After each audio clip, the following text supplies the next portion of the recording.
With President Trump's looming cuts to NPR and PBS, both NPR and PBS said they're going to cut their budgets, which is weird because I thought they didn't get any federal funding. Also, animal rights activists really like animal rights unless President Trump is giving the animals the rights, in which case they're all upset about it. And lastly, we dodged a bullet, almost literally. The terrorist that was planning to attack the Lady Gaga concert in Brazil has some really information that we're going to tell you about coming up. All that and more coming up on this episode of Turning Point Tonight. My name is Jobob. Thanks so much for tuning in. Together, we are charting the course of America's cultural comeback. This is Turning Point Tonight. Now, before we get to any of that, I've mentioned this to a couple people. We probably right now, and don't tune out after I say this, we'll probably talk more about the Met Gala than anybody else on this network. However, there is a point, a method to the madness here. Now, the Met Gala, if you don't know, is the New York Metropolitan Museum in which the celebrities and the stars gather and wear ridiculous outfits on the red carpet because they're ridiculous in and of themselves. Now, the reason I want to bring this up are a couple reasons. One, the tone-deaf reality that is the celebrities going to the Met Gala and what they in fact wear, but we'll get to that in a second. But I think the biggest point I think I'd like to make is this. Littered throughout the red carpet of the Met Gala are folks who constantly say we need to have equity. And by the way, equity is not equality. I'm sure all of you know this, but equity is communism. Equality is, hey, people should start in the right place and start where they are and have the ability to move up the ladder accordingly. Equity is where everyone ends up the same, which usually is destitution, as we've seen time and time again in communist countries. All of that being said, the people that so ardently support equity have to pay $75,000 per ticket. That is the going price for a single ticket to the Met Gala. The people that prance around saying, I am the voice for the unheard, I am the protector for the underprivileged, so long as they aren't anywhere near me, because there's no way I want any pores in this establishment. Now, that's not the exact price. You can buy a table for a cool $300,000, which many companies and brands do.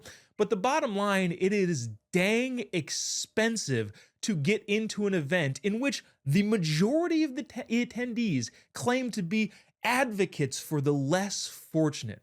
It's funny how the irony works there. Here to comment on that and so much more is Jayme Franklin, founder and CEO of The Conservateur, and Paula Scanlan from Early Vote Action. Guys, thanks so much for joining us. Really appreciate you taking the time. Of course. Thank you, Jobob. Now, this is effectively, again, like I said, probably the most Met Gala coverage you're going to see.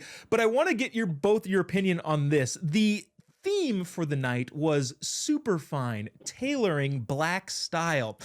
I'm not sure if they knew what that means. I don't really even know what that means, but I do know what it doesn't mean. This is a photo of Thai singer / rapper who showed up to the Met Gala red carpet. Unfortunately, must have forgotten pants. And we've decided we're not going to zoom in on her undergarments because there's families watching. We don't want to have that sort of garbage on there. But if you did zoom in, and you can see that on my Instagram because I don't know, apparently have lower standards than the network, imprinted on them are pictures of Rosa Parks' face. Now, I'm not entirely sure if that's what they meant by tailoring to black style, but might have missed the boat there. Jayme, your thoughts on either the expense of the going to the Met Gala or the interesting outfit choices by people trying to stick to the theme? I mean, these people just continue to show how out of touch they are.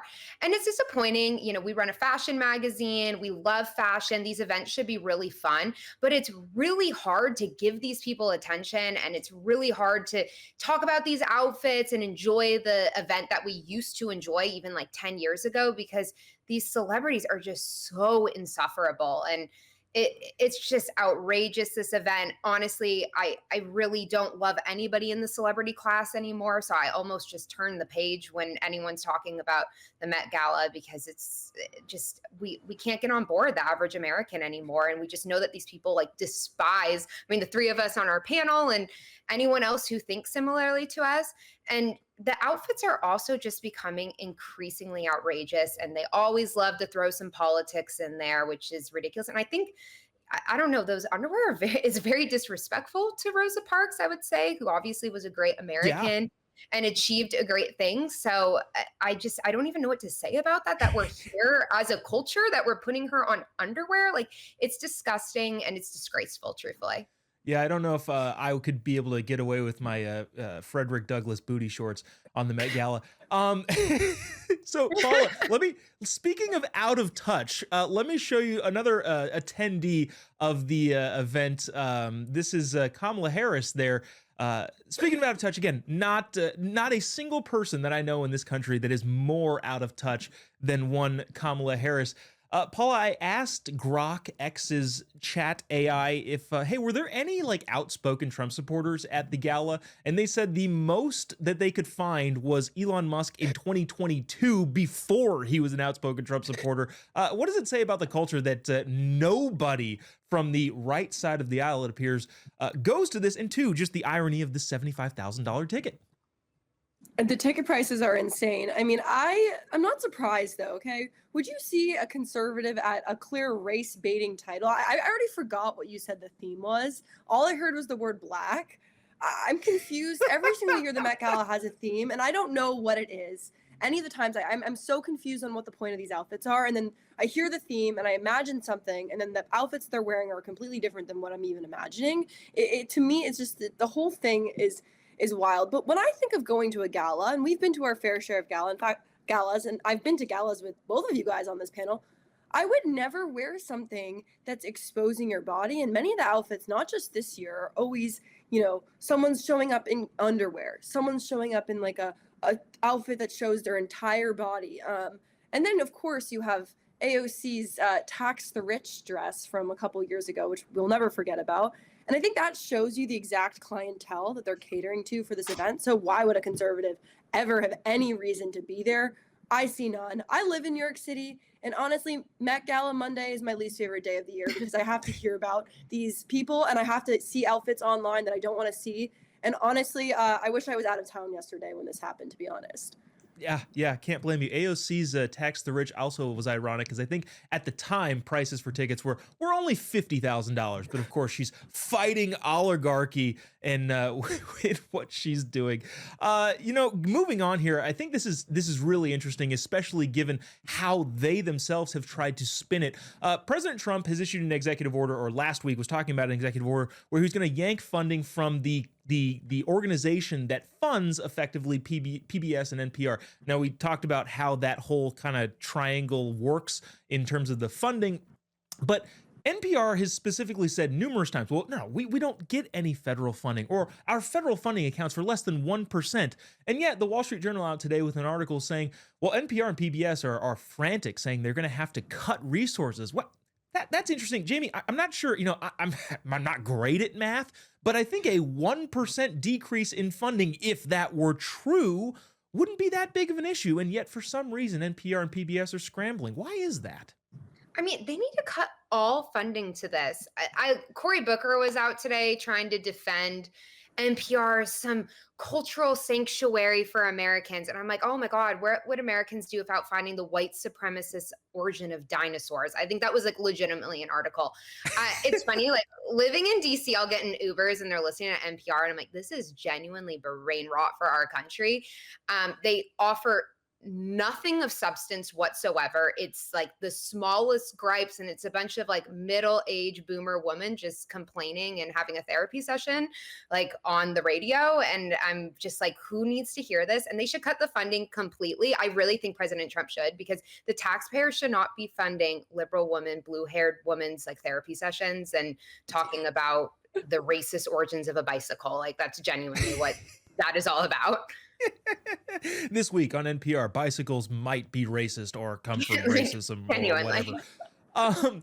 Paula, so this is the whole problem, right? NPR and PBS are public broadcasting channels and entities, and their whole thing is supposed to be, well, we're educational and unbiased, but I think it's been widely reported that 0 of the people in the NPR newsroom identified as conservatives. It feels like they're getting their comeuppance, but again, I feel like my main thing is the lying of like, oh no, we don't get any funding, but if you pull funding, it will ruin us. I don't know what. What's the thing in their messaging? It's always like that, right? It's contradictions. That's all that they really have. I will say, I mean, look, I've never really listened to NPR willingly. Again, exactly. Yeah, your Uber driver is listening to NPR and you have to listen. You're like, oh my gosh. I will say one thing. I talked to this guy and he's came over to our side, voted on our side, and he changed parties. He used to be a Democrat. And I asked him what changed. And you know what he said? I figured out that NPR was lying to me. That was exactly the reasoning that he gave me to why he switched over. And I think that that's telling to what NPR has done to Americans, trying to be nonpartisan and we're just informational and educational. And in reality, every single person who works there has the same viewpoints. And if you have an alternative viewpoint, you're not welcome there. And of course, they're going to push back at the Trump administration, but Trump could go cure cancer and they're going to say something negative about it. So funding or not, I mean, I think their reaction is exactly what it is. It's always complaining about what he's doing, and they're going to continue to do that as long as they're funded. So let's defund them. Yeah. Well, it's a really good point because, yeah, the main reason people come over to the conservative side of the aisle is they realize, oh, literally everyone has been lying to me this entire time. And you also bring up an interesting point that we'll talk about next segment of if Trump does it, people are upset about it. Paula and Jayme will be back right after the break to discuss the New York Times horrible spin on what everybody kind of thinks is a pretty good idea, including the animal rights activists. All that and more coming up after the break. Don't go away. We'll be right back after this.